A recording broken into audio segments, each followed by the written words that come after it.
Sobre todo cuando eres joven no tienes legitimidad si no has publicado en papel, y eso es triste porque de cara a generaciones más mayores, si no has publicado en un libro, si no tienes un impreso, es como si no existieras, cuando para nosotras está muy integrado, nuestra generación, el hecho de publicar en digital.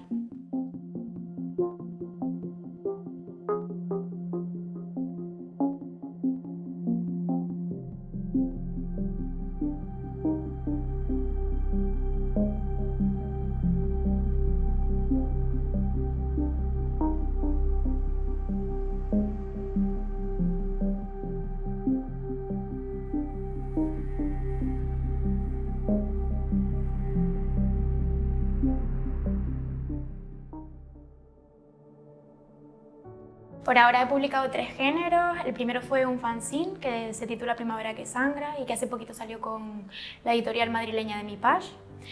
Un libro de poemas que salió con la editorial Versátiles, que se titula Mujer sin párpados, y ahora la novela Panza de burro. Lo que me interesa en mi escritura es la experimentación sobre todo, y los temas que más me aportan, los que más busco son aquellos que viven en el margen de la realidad, aquellos temas que son obviados continuamente en el contexto oficial. Suelo tratar el tema de la muerte, la sexualidad infantil, la violencia sexual, la menstruación o la amistad entre niñas, que es el tema principal de Panza de burro. Las primeras lecturas que tuve estaban dentro del mundo de la poesía. Me interesaban mucho las escritoras norteamericanas, Sylvia Plath, Anne Sexton, Louise Gluck, todas ellas, ¿no?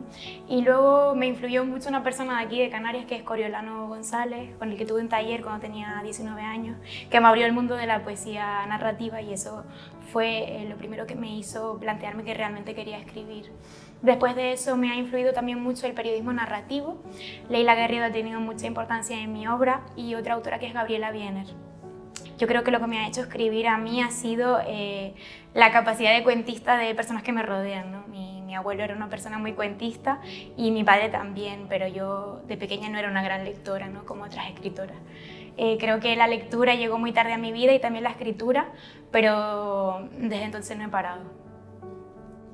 Mi gran referente de la literatura canaria creo que es Víctor Ramírez, por la cuestión de la oralidad, ¿no? Él siempre ha perseguido la oralidad en su escritura, y yo creo que ha sido mi gran maestro.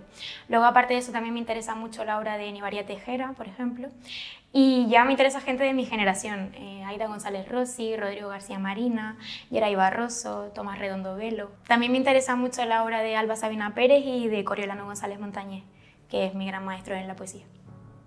Yo siempre que leo y que escribo miro a Latinoamérica, porque creo que tiene mucho que ver con Canarias, ¿no? Y su forma de escribir y su forma de hablar.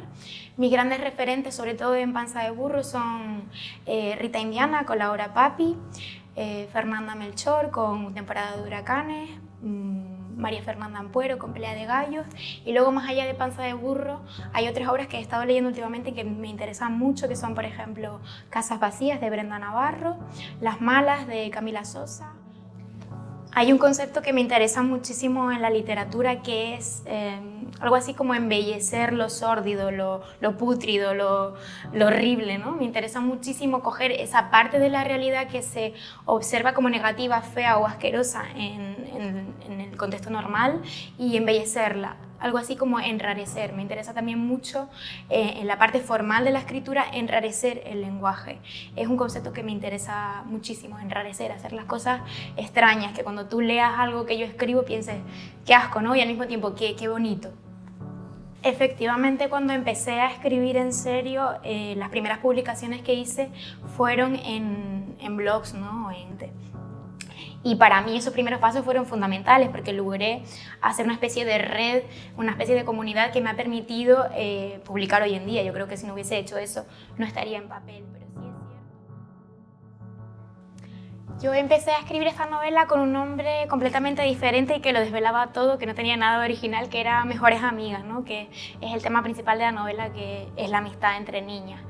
Después de eso la dejé ahí como en barbecho, digamos, y me apunté, bueno, me regalaron un curso con Sabina Urraca en el taller de escritura Fuente Taja en Madrid, y empecé otra vez a retomar la novela. Yo la tenía aparcada, no me interesaba nada, y como no me daba tiempo de escribir nuevos fragmentos para el taller, leía cosas de esa novela que tenía ahí aparcada.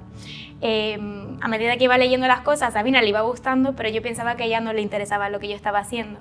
Para mi sorpresa, el último día del taller me llamó y me dijo que le interesaba sacar la novela con Barrett, porque los de la editorial le habían propuesto a ella ser editora por un libro, que es un proyecto que ellos mueven, ¿no?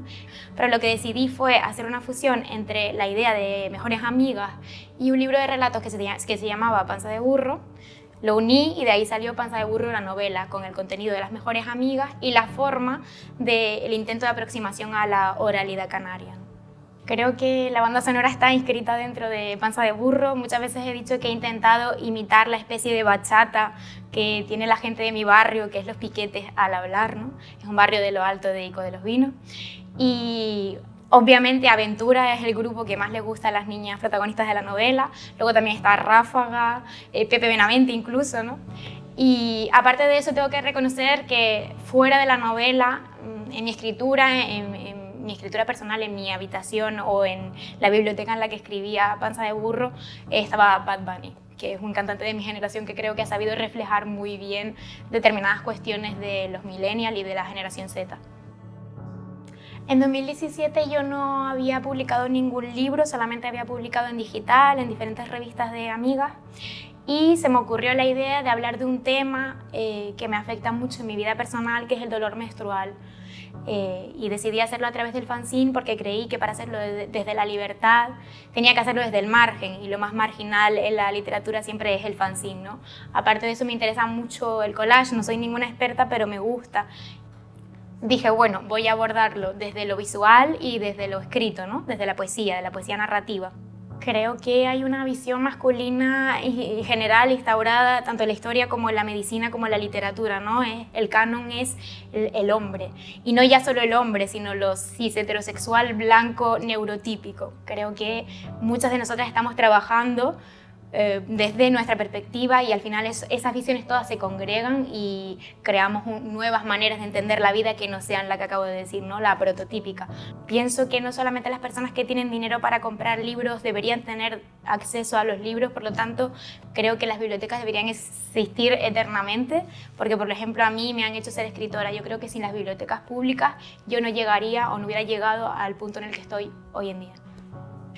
Ahora mismo estoy trabajando en un libro de relatos que está ambientado en Canarias, igual que Panza de Burro. Estoy en la búsqueda de la oralidad canaria rural, ¿no? O neorrural, que pienso que aún no está descrita lo suficiente. Todo lo relativo a lo kinky o lo que tiene que ver con los barrios del norte de Tenerife, por ejemplo, ¿no? Que es lo que a mí me afecta. Y son todos personajes muy solos, ¿no? De hecho, el título provisional por ahora es Gente sola que le habla a los perros. Seguramente lo cambiaré porque me pasa muy habitualmente, pero va en esa senda, ¿no? Lo oral y, digamos, lo marginal de Canarias.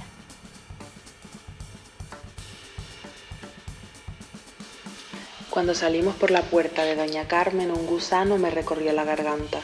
Ese gusano negro me decía que alguna vez yo había envidiado a Isora. Me gustaba el color de su pelo y el de sus brazos, me gustaba su letra. Hacía una G con un rabo gigante que no dejaba que se entendiese lo que decía en la línea de abajo. Me gustaban sus ojos y tantas otras cosas. La envidiaba por cómo le hablaba a la gente grande.